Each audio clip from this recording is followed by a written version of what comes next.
is often others who suffer. Aemon Targaryen est dans une maison close dans l'épisode 2 de la saison 2, qui comprend des excuses pour le meurtre de Luke, ce qui est assez révélateur de son personnage et des traumatismes qu'il porte avec lui. Bien le bonsoir, mesdames et messieurs. Nous sommes l'animation de la soirée.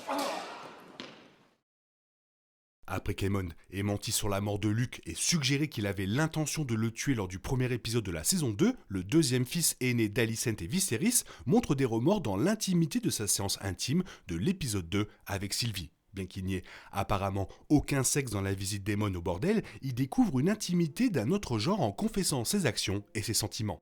Répondant également où il se trouvait lorsque sang et fromage n'ont pas pu le trouver, Aemon rend visite à Sylvie dans le bordel et s'excuse pour son rôle dans la mort de Lucerys Velaryon. Alors que la réaction sur son visage à la fin de la saison 1 a déjà révélé qu'Aemon regrettait d'avoir mortellement poursuivi Luke sur Vhagar, c'est la première fois qu'Aemon l'admet verbalement et dit qu'il était désolé. Alors qu'Aemon se repose avec Sylvie en position fétale et lui demande de le tenir, la scène du bordel révèle de dures vérités sur les enfants d'Alicent et Viserys, ainsi que sur les privilèges, les insécurités et les traumatismes familiaux qui soulignent la violence de la danse des dragons.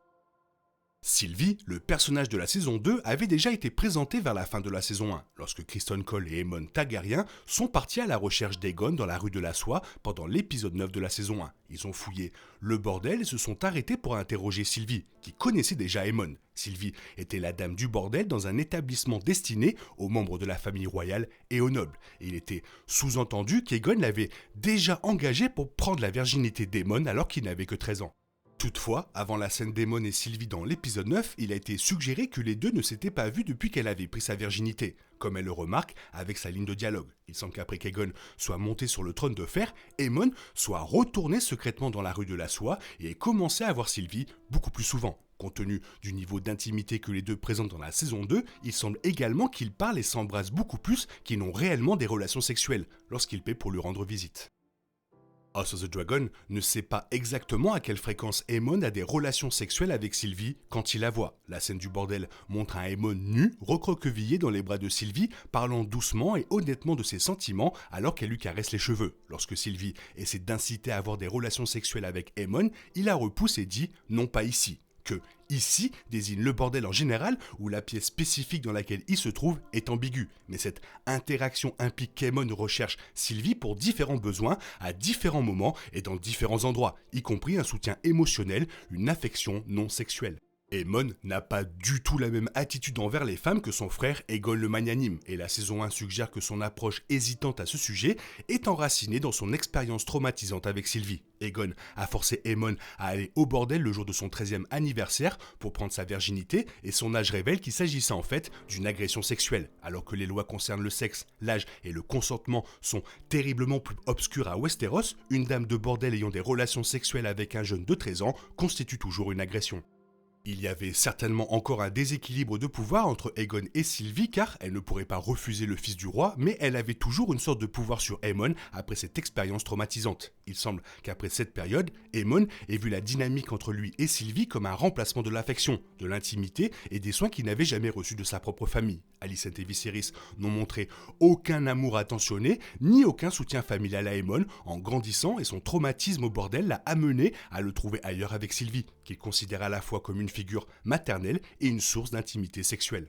Le rappel de la raison pour laquelle Aemon a dû chercher du réconfort et des soins ailleurs est encore souligné à la fin de l'épisode 2. Tandis qu'Aemon exprime ses regrets et ses chagrins dans un bordel pendant que Sylvie le réconfortait, Aegon sanglote seul dans ses appartements au château. Alicent entre même dans la chambre d'Aegon et le voit pleurer, mais plutôt que de le réconforter et d'être là pour lui après la mort de son jeune fils, Alicent part sans rien dire. Au lieu de cela, Alicent couche à nouveau avec Criston Cole, soulignant l'indisponibilité émotionnelle de la famille, sa nature détachée et sa relation traumatisante avec le sexe et l'intimité. Pour bon nombre des mêmes raisons pour lesquelles il la voit toujours épée pour des sens intimes et finalement non sexuels, Aemon perçoit Sylvie comme la seule personne envers laquelle il peut être entièrement vulnérable et honnête, la voyant comme une remplaçante pour toutes sortes de confidences familiales ou de partenariats sexuels. Aemon peut être honnête avec Sylvie et s'ouvrir à elle d'une manière qu'il ne peut pas avec quelqu'un d'autre. S'il est également vrai qu'Aemon a le pouvoir de la faire taire et de riposter si elle en parle à quelqu'un, il ne se soucie pas de savoir si elle le considère comme faible ou vulnérable, il n'a donc pas à cacher ses remords pour la mort de Luke. La réponse la plus simple à la raison pour laquelle Aemon a menti à propos de la mort de Luke est qu'admettre que c'était une erreur l'aurait fait paraître faible. L'incapacité d'Aemon à contrôler Vhagar, étant ce qui a tué Lucerys, le ferait paraître incapable et naïf envers le royaume. S'il y a une chose pour laquelle Aemon ne veut pas être perçu, c'est sa faiblesse. En disant au ver qu'il avait l'intention de tuer Lucerys, il pense que cela le rend plus fort et plus impitoyable, ce qui fait de lui une menace accrue pour les Noirs dans la danse des dragons. Otto et Alicent le croient trop volatile et difficile à contrôler après avoir tué Luke, et c'est exactement ce qu'il veut.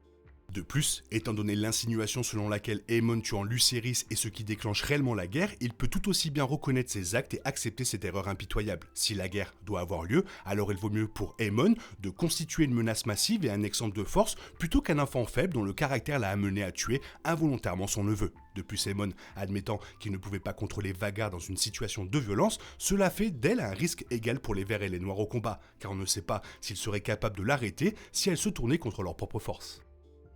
Après avoir tué Lucerys, Aemon n'a plus peur de tuer sa famille. Il a déjà réussi à tuer Luke étant donné que sang et fromage a entraîné la mort de Jaehaerys au lieu de la sienne. Et maintenant, son erreur lui donne plus de liberté pour attaquer la faction noire sans répercussion. Dans la saison 2, Aemon essaie déjà de s'impliquer dans de petites réunions ou conseils, élaborant secrètement une stratégie pour la guerre imminente et gardant la ville avec Vhagar. Aemon recherche maintenant le frisson de la puissance et de la force que lui procure le fait de tuer au sommet de Vhagar. Et ses Targaryens adverses sont les cibles parfaites pour cette violente démonstration de domination.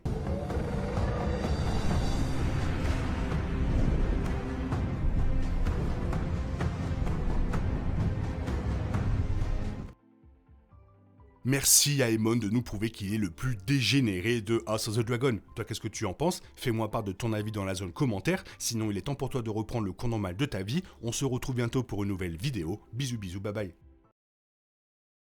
Il est impossible de compter sur les autres de nos jours. On est obligé de tout faire soi-même.